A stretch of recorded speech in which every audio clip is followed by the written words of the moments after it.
The news is full of lies.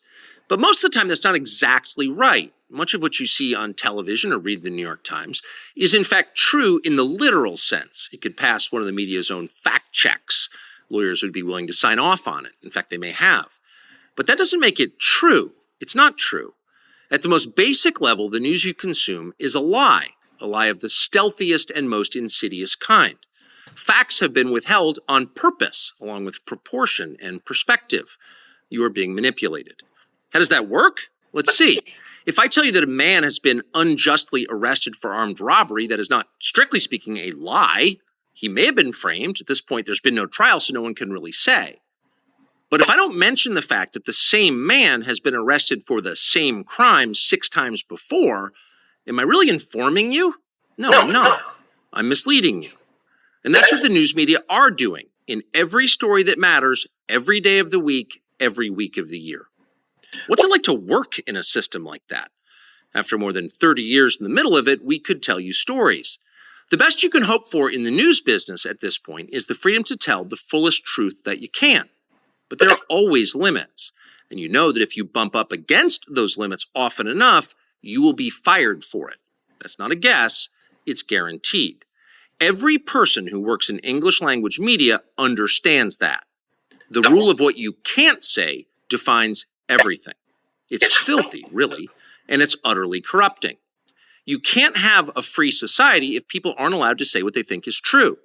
Speech is the fundamental prerequisite for democracy. That's why it's enshrined in the first of our constitutional amendments. Amazingly, as of tonight, there aren't many platforms left that allow free speech. The last big one remaining in the world, the only one, is Twitter, where we are now. Twitter has long served as the place where our national conversation incubates and develops. Twitter is not a partisan site. Everybody's allowed here, and we think that's a good thing. And yet, for the most part, the news that you see analyzed on Twitter comes from media organizations that are themselves thinly disguised propaganda outlets. You see it on cable news, you talk about it on Twitter. The result may feel like a debate, but actually the gatekeepers are still in charge. We think that's a bad system.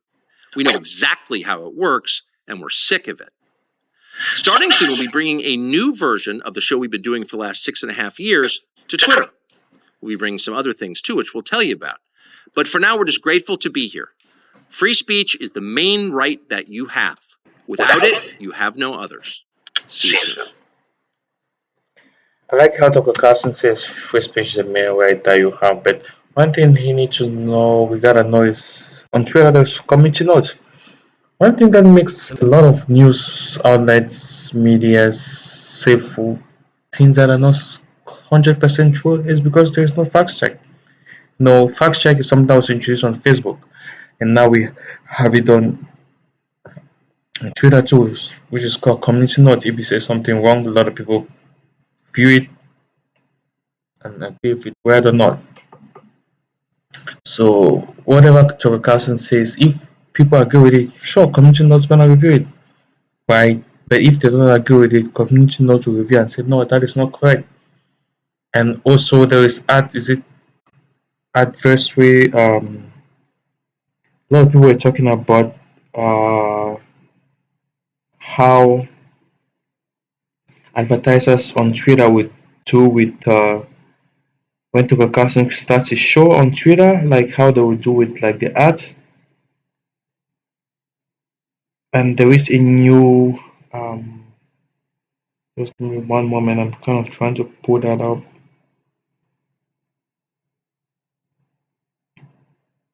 I'm trying to pull that up. So there is agency control for advertisers, whereby if you're running ads on Twitter, right, and you don't want your ads to show on Tucker Carlson shows or whatever, you can just use the agency control for advertisers, which helps you prevent ads from showing on whoever. Any person can put his name if you want ads shown on Trump's contents, on Tucker Carlson contents, on CNN contents. Just put their names and ads won't show on their content. So agency control, you guys use it on Twitter when you're trying to run ads. Thank you.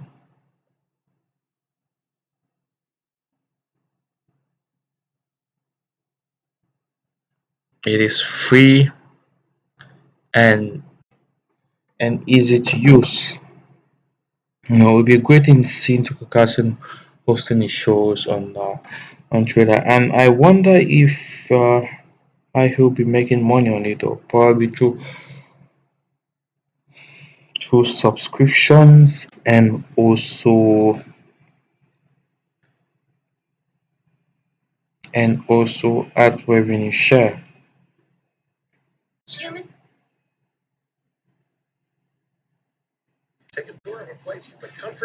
Through subscription and also ads revenue share.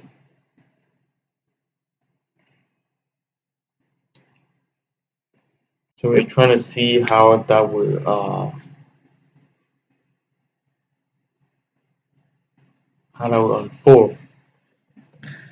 But Elon Musk has said that Twitter ad revenue share is coming soon. So there's subscription right now where you can earn a certain amount of money from subscriptions. If people subscribe to your YouTube, not YouTube, to your Twitter handle, I think it's like $4 every month, so people can subscribe, and you can get part of that $4. You can get the $4 monthly, and some people are making like $2,000 on Twitter with a subscription, $5,000 on Twitter monthly. And back in the days, people could make that.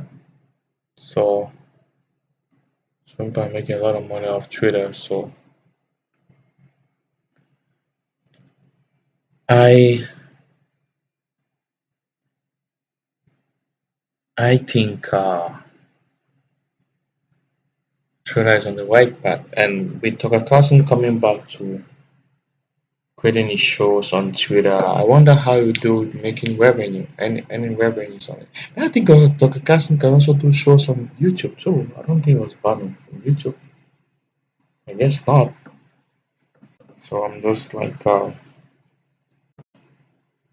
just just wondering and seeing, because I don't think it was banned from YouTube.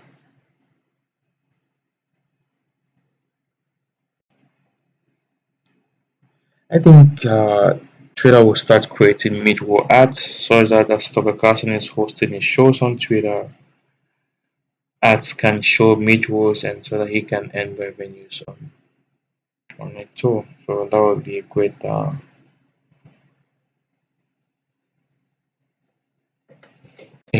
win-win for both Twitter and also for Tucker Carlson too. Thank you guys.